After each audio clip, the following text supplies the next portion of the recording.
আশা করি তোমরা সবাই খুব ভালো আছো। তো আজকে ব্লগটা একটু অন্যরকম। এখন বাজে হচ্ছে প্রায় 1:30 মতো বেজে গেছে অলরেডি। আর এখন যাচ্ছে হচ্ছে মেয়ের একটা ড্রয়িং কম্পিটিশানে, বলা যায় ফার্স্ট টাইমই মেয়ে এই ড্রয়িং কম্পিটিশানটা স্টার্ট করলো। মানে এবার থেকে সব জায়গাতেই যাবে মোটামুটি। ড্রয়িং কম্পিটিশানে যাওয়ার মতো আঁকতে ও একটু শিখেছে। তো চলো সেটাই যাব। আর তার সাথে সাথে যেখানে যাচ্ছে সেটা হচ্ছে আমাদের গ্রামেরই সবচেয়ে বড় উৎসব, অনাদি বাবা জলেশ্বরের উৎসব।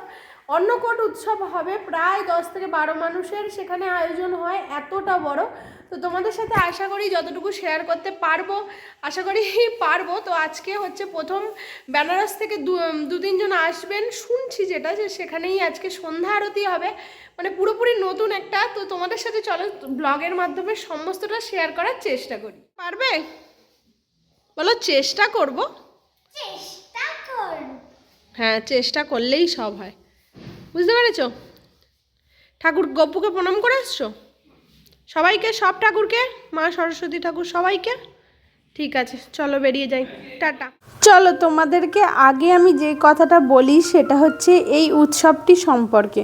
আমাদের গ্রামের প্রায় বলা যায় সবচেয়ে বড় উৎসব হচ্ছে অনাদি বাবা জলেশ্বরের উৎসব, যেখানে প্রায় 15 থেকে মানে 10-12 তো মানে আমি কমই বলেছি, 15 থেকে 20,000 মানুষ একসাথে বসে খাওয়া দাওয়া করে। মানে এখানে অন্নকূট উৎসব হয়।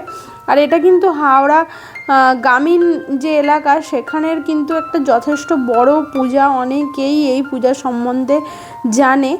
তো এখানে প্রায় মানে যারা ক্যান্ডিডেট সংখ্যা হচ্ছে ড্রয়িংয়ের 422 জন মতো, যেটা অনেকজন। সত্যি কথা বলতে মানুষ এখন অনেক, আমার মনে হয় আগের থেকে বুঝতে শিখেছে। মা বাবারাও হয়তো একটি করে সন্তান বা দুটি করে সন্তান হওয়ার কারণে সন্তানদের প্রতি সচেতনতা আরও বাড়িয়েছে।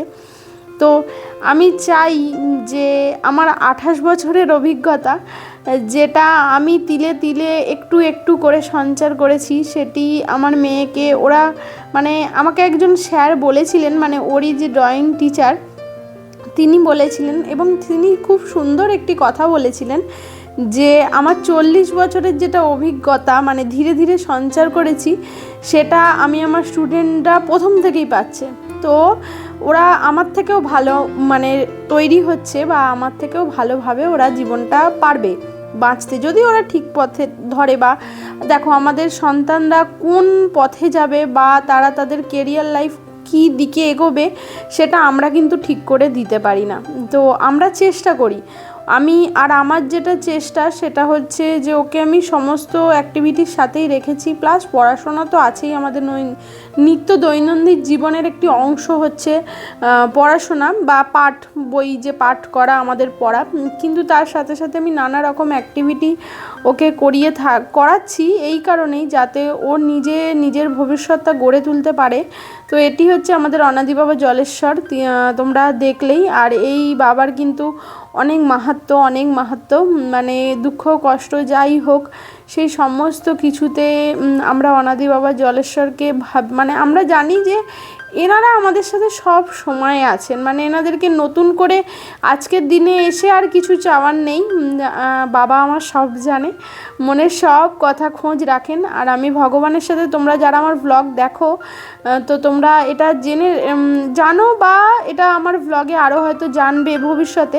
কারণ আমি মনে করি যেহেতু আমরা পার্সোনাল ব্লগ বানাচ্ছি, তো নিজেদের দৈনন্দিন জীবনের অনেক কিছুই আমরা তোমাদের সাথে শেয়ার করে থাকি। তো সেক্ষেত্রে আমি ভগবানদের সাথে একটি সম্পর্ক গড়তে প্রচণ্ড বেশি ভালোবাসি। তো সেই অর্থে আমি ভোলা মহেশ্বরকে আমার পিতা মানি। তো আমার দুটো পিতা, একটা যিনি আমায় জন্ম দিয়েছেন আর ইনি আমার আধ্যাত্মিক জগতের পিতা। তো ওনাকে আমি আমার মানে পিতৃ সম মানি এবং সেইভাবেই ভালোবাসি। তো যেটা বলছিলাম যে আমি চাই যে আমার মেয়েকে অনেক রকম অ্যাক্টিভিটি করাতে যতটুকু নিতে পারে, তো তারই মধ্যে থাকতে। এমনটা নয় যে ওকে সর্ব জায়গাতেই মানে কোনো না কোনো কিছু হতে হবে, তবে বাবা মার তো আশা থাকে। তো দেখা যাক। তো আমি জানি ও এখানে কিছু মানে কোনো মানে ফার্স্ট সেকেন্ড থার্ডের মধ্যে আসতে পারবে না, কারণ ও এই সবে শিখছে। আর তার চেয়েও বড় কথা হচ্ছে আমিও সাহসটা বাড়াতে চাই, আমি ওকে সবসময় অ্যাপ্রিসিয়েট করতে চাই যে তুমি পারবে। তো এভাবেই আমি আমার মেয়েকে বড় করতে চাই এবং সাথে ভালো মানুষও করতে চাই। তোমাদের আশীর্বাদ একান্তভাবে কাম্য। তো এখানে দেখো অনেক দূরে হচ্ছিল আরতিটা, আর লাইটিংটাও ঠিকঠাক ছিল না, যার কারণে আমরা চোখের সামনে দেখতে পেলেও তোমাদেরকে সেইভাবে বোঝাতে পারছি না, কিন্তু খুব সুন্দর লেগেছে, মানে দিনটা অসাধারণভাবে কাটিয়েছি।